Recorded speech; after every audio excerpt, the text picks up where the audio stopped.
नमस्कार प्यारे बच्चों, मैं दीपक कुमार स्वागत करता हूं आप सभी का आपके अपने channel grammar word academic classes में। गाइस, जैसा कि हम लोगों ने कल के दिन में एक सेगमेंट देखा था और वो सेगमेंट था नाउन के फर्स्ट लेक्चर का, जिसमें हमने नाउन का इंट्रो किया था। एंड अभी हम लोग क्या करने वाले हैं, अभी हम लोग बात करने वाले हैं नाउन के कार्य की। नाउन होता किस प्रकार से है, नाउन का यूज कहां किया जाएगा और कहां पे नहीं किया जाएगा, किस तरह से किया जाएगा। तो आज के इस फर्स्ट लेक्चर में हम लोग बात करने वाले हैं नाउन के बाकी बची चीजों के बारे में। एंड इससे पहले कि आप क्लास को शुरू करें, फटाफट एक बार क्लास को शेयर कर लीजिए, वीडियो को लाइक कर लीजिए और साथ ही साथ चैनल को जिन्होंने अभी तक सब्सक्राइब नहीं किया है, चैनल को सब्सक्राइब कर लीजिए। एंड मैं विश्वास के साथ कहता हूं कि जिनको अभी तक इंग्लिश से डर लगता होगा एंड वो बच्चे जो अपने आप को इंग्लिश के लिए बहुत ही ज्यादा प्रॉब्लम में झेल रहे होंगे और वो प्रॉब्लम, वो समस्याएं उनकी मैं सॉल्व करने के लिए ही यहाँ पे आया हूं और वो समस्याएं बिल्कुल आपके सॉल्व हो जाएंगे। चलिए हम लोग बात करते हैं नाउन के अगले सेगमेंट में। तो जैसा कि कल के दिन में हम लोगों ने बात किया था नाउन क्या होता है और नाउन कितने प्रकार का होता है, तो गाइस कल के दिन में हमने देखा था नाउन होते हैं 5 प्रकार के। जी, नाउन कितने प्रकार के होते हैं भैया? नाउन होते हैं 5 प्रकार के। पहला नाउन कौन सा है? पहला प्रॉपर नाउन है। कौन सा नाउन है? पहला प्रॉपर नाउन है। एंड दूसरा कौन सा है? दूसरा कॉमन नाउन है। प्रॉपर नाउन क्या होता है? जिसमें हम किसी विशेष व्यक्ति अथवा विशेष स्थान की बात करते हैं। एंड कॉमन क्या होता है? जहां पर एक तरह के नाम वाले व्यक्ति या वस्तु मौजूद होते हैं, उनको हम कॉमन नाउन के नाम से जानते हैं। एंड कलेक्टिव नाउन वो होता है जहां पे एक ही तरह के व्यक्ति या वस्तु के बहुत सारे, यानी कि झुंड में जहां पे हो और उन झुंड को एक नया नाम दे दिया जाता है, उनको हम कलेक्टिव नाउन के नाम से जानते हैं। अब्स्ट्रैक्ट नाउन क्या क्या होता है भाई? अब्स्ट्रैक्ट नाउन का कोई आकार नहीं होता है, इसको हम केवल फील कर सकते हैं, महसूस कर सकते हैं, ठीक है ना। या यूं कह लिया जाए जिनसे किसी व्यक्ति के या किसी वस्तु के गुण अथवा दोष का पता चलता है, उसको हम अब्स्ट्रैक्ट नाउन कहते हैं। एंड मटेरियल तो सभी लोग जानते हो भाई कि जिनसे किसी दूसरी पदार्थ का निर्माण किया जाता है, उन्हें क्या कहा जाता है गाइस? उन्हें मटेरियल नाउन कहा जाता है। एंड आई एम श्योर कि आप सबको ये बिल्कुल समझ आ गया होगा। एंड हम लोग बात करते हैं आगे। ये जो पांचों के पांचों नाउन है, इन पांचों नाउन को 2 पार्ट में डिवाइड किया जाता है। जी हाँ, कितने पार्ट में? 2 पार्ट में डिवाइड किया जाता है। पहला, एक तो इसको हम काउंटेबल नाउन के नाम से जानते हैं। कौन से नाउन के नाम से जानते हैं भाई? इसको हम काउंटेबल नाउन के नाम से जानते हैं। काउंटेबल का मतलब जिसकी गणना की जा सके। अभी तक आप लोगों ने यही सीखा होगा, आपने यही पढ़ा होगा कि जिसकी गणना कर सकते हैं या जिसकी गणना की जा सकती है, वो क्या होते हैं भाई? उसे हम काउंटेबल नाउन कह सकते हैं ना। That which can be counted is called countable noun. तो काउंटेबल नाउन में आपके 2 नाउन होते हैं, एक आपका कॉमन नाउन होता है एंड दूसरा आपका कलेक्टिव नाउन होता है। यहां थोड़ा सा आप सब बच्चों को कंफ्यूजन ये होगा कि सर अभी तक तो हमने पढ़ा था कि प्रॉपर, कॉमन और कलेक्टिव ये तीनों क्या होते हैं? काउंटेबल नाउन होते हैं। कौन कौन से? प्रॉपर, कॉमन और कलेक्टिव, ये आपके तीनों क्या होते हैं? काउंटेबल नाउन होते हैं। लेकिन प्यारे बच्चे याद रखिएगा, काउंटेबल आपके 2 नाउन होते हैं, एक आपका कॉमन नाउन होता है, दूसरा आपका कलेक्टिव नाउन होता है। याद रखना इस चीज को। तो मैं आपको थोड़ा सा इसको एक्सप्लेन करने वाला हूं कि किस प्रकार से प्रॉपर आपका अनकाउंटेबल है। तो ये आप तो जानते हो कि कॉमन और कलेक्टिव क्या है, ये आपका काउंटेबल है। लेकिन अनकाउंटेबल की कैटेगरीज में बात करें तो अनकाउंटेबल के 3 नाउन होते हैं। आपका प्रॉपर नाउन भी अनकाउंटेबल होता है, मटेरियल भी अनकाउंटेबल होता है एंड अब्स्ट्रैक्ट तो अनकाउंटेबल है ही। अब बात करते हैं प्रॉपर नाउन आपका किस प्रकार से अनकाउंटेबल हो गया। भाई देखो, सीधी सी बात है, अगर मैं बात करूं प्रॉपर नाउन में, मैंने कल के दिन में आपको एक शब्द बताया था, मैंने बोला था वो चीजें जो यूनिक होती हैं।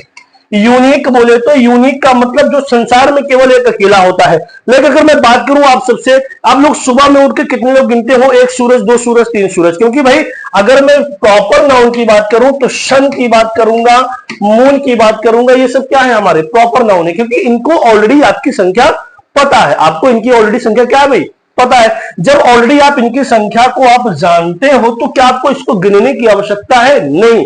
जब आपको इसको गिनने की आवश्यकता नहीं तो जाहिर सी बात है बेटा, आपको पता है ये कौन सा नाउन हो गया? प्रॉपर नाउन हो गया।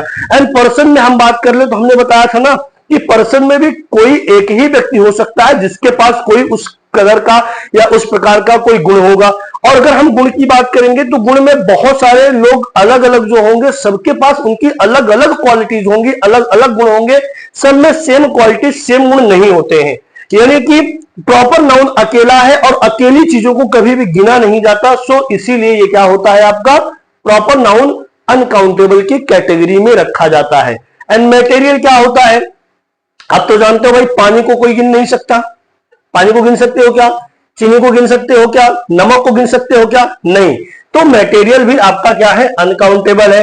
एंड अबस्ट्रैक्ट की बात करें, यानी कि जहां पे ऑनेस्टी की बात होगी, विजडम की बात होगी, ठीक है ना, जनरस की बात होगी, ऐसी जगह पे आप अबस्ट्रैक्ट नाउन को गिन नहीं सकते हो। तो जिसकी गिनती नहीं की जाती उसको हम अनकाउंटेबल कहते हैं, और जिसकी गिनती हम कर सकते हैं उसे काउंटेबल कहते हैं। बात समझ में आ गई? फिर से देख लीजिए एक बार।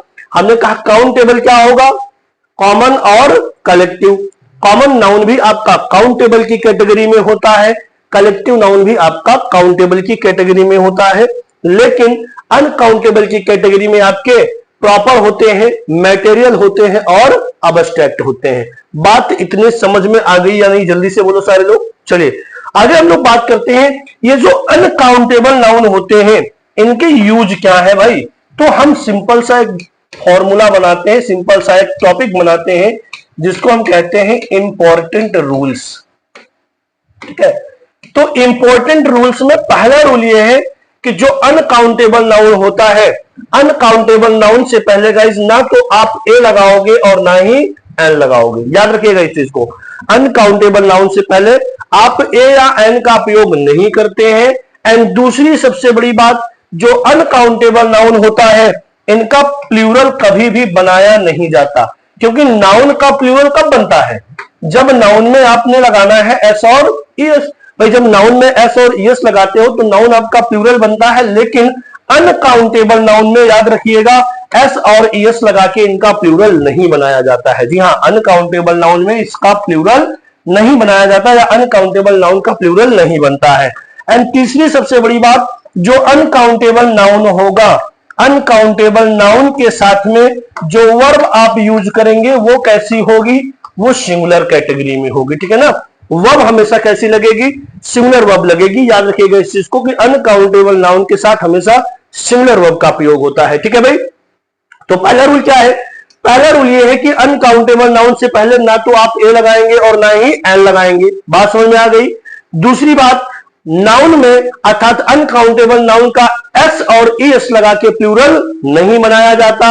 एंड तीसरी बात, अनकाउंटेबल नाउन जो होता है इसके साथ हमेशा वर्ब कैसी लगती है गाइस, सिंगुलर वर्ब लगती है। चलिए इसके कुछ एग्जांपल्स देखते हैं। अगर हम बात करें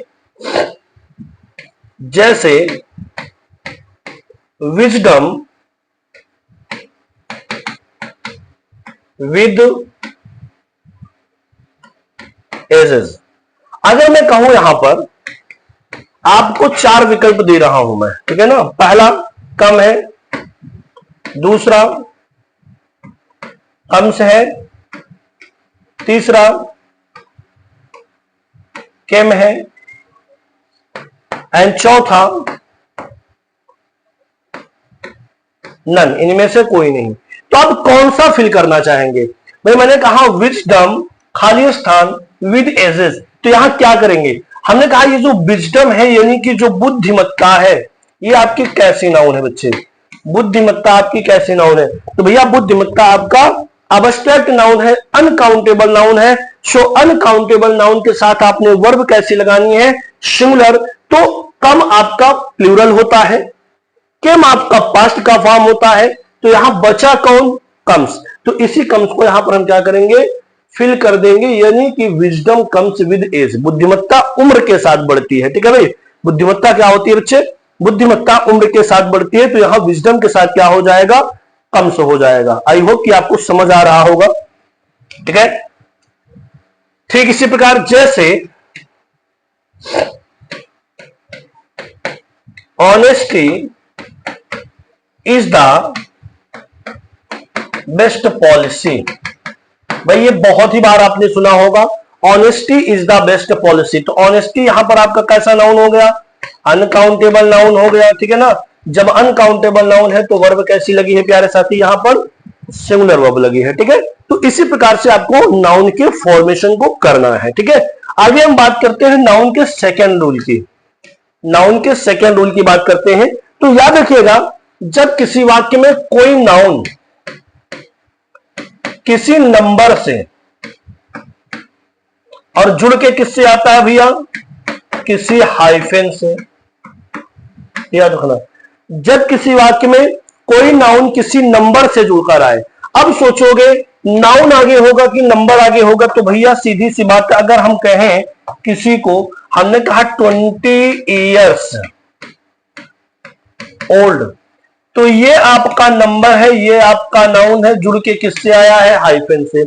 जब कोई नाउन किसी नंबर से हाइफेन से जुड़ के आता है तो याद रखिएगा उसमें आने वाले नाउन में हम एस और एस का प्रयोग नहीं करते हैं। जी हाँ, याद रखना इस बात को कि जब कोई नाउन किसी नंबर से हाइफेन से जुड़ के आता है तो जो नाउन होगा उस नाउन में हम एस और एस का प्रयोग नहीं करते हैं। फिर से समझ लो क्या बोला मैंने, जब कोई नाउन किसी नंबर से हाइफेन से जुड़ के आएगा, और हाइफेन का चिन्ह यही होता है, हाइफेन का जो मार्क होता है इसी को हम हाइफेन करते हैं, ठीक है ना, हाइफेन बोलते हैं। तो जब कोई नाउन किसी नंबर से हाइफेन से जुड़ के आता है तो याद रखना प्यारे बच्चे कि नाउन कभी भी प्लूरल नहीं होता, या नाउन में हम एस और एस का प्रयोग नहीं करते हैं। जैसे मैंने कहा I met a 17 years old boy in the park last day, ठीक है ना। मैं कल एक 17 साल के लड़के से कहा मिला भाई, पार्क में, या मैं पार्क में कल एक 17 साल के लड़के से मिला। तो ये जो नंबर है हाइफेन है और नाउन है, नाउन नंबर से जुड़कर किससे जुड़ा है, हाइफेन से। नाउन नंबर से हाइफेन से जुड़ के आया है तो ये जो नाउन है इसमें हमें एस और ईयर्स का प्रयोग नहीं करना, यानी कि यहां पे ईयर्स ना करके हम क्या करेंगे, केवल ईयर करेंगे, ठीक है। यहां हम ईयर्स ना करके केवल क्या करेंगे, ईयर करेंगे। याद रखना, I met a 17-year-old boy in the park last day, या फिर इसी लास्ट डे की जगह पर हम क्या कर सकते हैं, yesterday, क्या कर सकते हैं प्यारे साथी, yesterday।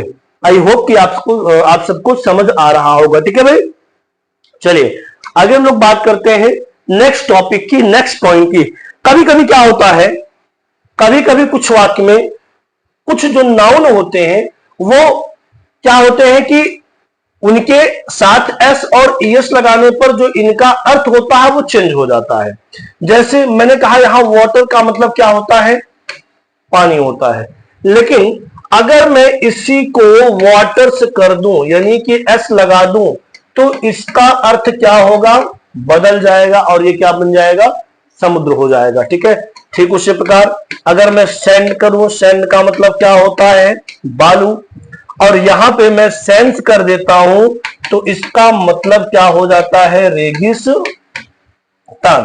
या इसी पे अगर मैं कह दूं आपको वुड, वुड का मतलब क्या होता है, लकड़ी, तो वुड्स का मतलब हो जाएगा जंगल। इसी प्रकार से याद रखिएगा कुछ ऐसे नाउन होते हैं जिनके अर्थ सिंगुलर में कुछ और होते हैं और प्लूरल होते ही इनके अर्थ में कन्वर्जन हो जाता है, यानी कि ये कन्वर्ट हो जाते हैं, ये बदल जाते हैं। जैसे कि अभी आपने देखा वाटर का पानी होता है, लेकिन जब वाटर में मैंने एस लगाया तो क्या हुआ, ये समुद्र हो गया। सैंड का मतलब बालू होता है, सैंड में एस लगाने पर क्या हो गया, सैंड यानी कि रेगिस्तान हो गया। वुड का मतलब क्या होता है, लकड़ी, लेकिन जब हमने इसको वुड्स कर दिया तो वुड्स का मतलब क्या हो गया, जंगल। इसी प्रकार से बहुत सारे नाउन होते हैं जिनका प्लूरल उनके अर्थ के साथ क्या होता है, बदल जाता है, यानी कि सिंगुलर में उनका मीनिंग, सिंगुलर में उनका अर्थ कुछ और होता है एंड प्लूरल में उसके कुछ और ही अर्थ हो जाते हैं। आई होप कि आपको ये समझ आया होगा। अभी मैं 1 या 2 दिनों के लिए थोड़ी सी वीडियो की ड्यूरेशन जो है वो कम रखूंगा, देन उसके बाद मैं वीडियो की ड्यूरेशन आपकी बढ़ा दूंगा, कम से कम 30, 35 या 40 मिनट के आसपास लेके जाऊंगा। तो गाइज उम्मीद करता हूं कि आपको ये क्लास अच्छी लगी होगी, और कैसा लगा आप अपना अनुभव कमेंट करके जरूर शेयर करिएगा हमारे साथ। तब तक धन्यवाद, नमस्कार, बाय, जय हिंद।